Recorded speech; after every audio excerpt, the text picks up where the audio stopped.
Hi, this is Mrs. A, and I'm back with the Straight A Nation Book Club.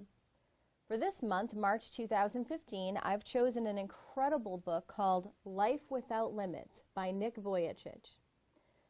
Nick was born in Australia without arms or legs. In spite of his overwhelming limitations, Nick has lived a life without limits because of his can-do attitude.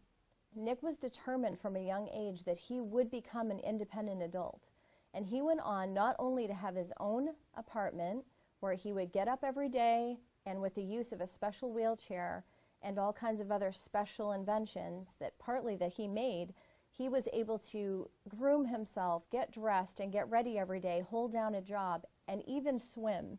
Have you ever thought about how difficult it would be to go swimming with no arms or legs? Well, Nick is a proficient swimmer. Nick actually shocked the world a few years ago when he met a beautiful woman, got married, and even had a child.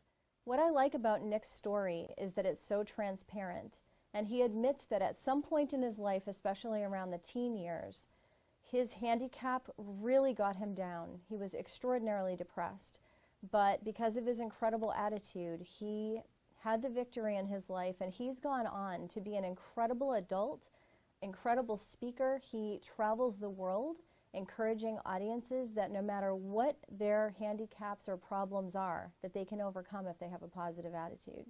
Here is a great quote from Nick written on the back of the book. "I do believe my life has no limits. I want you to feel the same way about your life, no matter what your challenges may be. As we begin our journey together, please take a moment to think about any limitations you've placed on your life or that you've allowed others to place on it.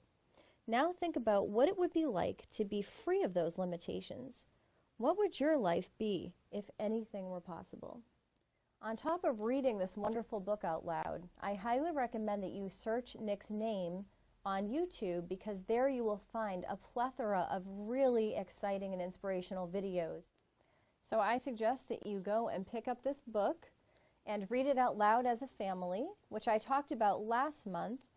There's nothing like turning that television off and sitting and reading a book out loud, everyone taking turns reading. It's just a really enriching experience as a family. And I think all of you, adults and children alike, will come out of this pretty inspired and encouraged to consider your own limitations and how they can be overcome with a great attitude. Thank you so much for joining me again for the Straight A Nation Book Club, and I look forward to seeing you next month. Also, don't forget to go to www.straightanation.org and leave us some comments about what you and your family thought of this book, and maybe even make some suggestions for us for what next month's Book of the Month should be. See you soon!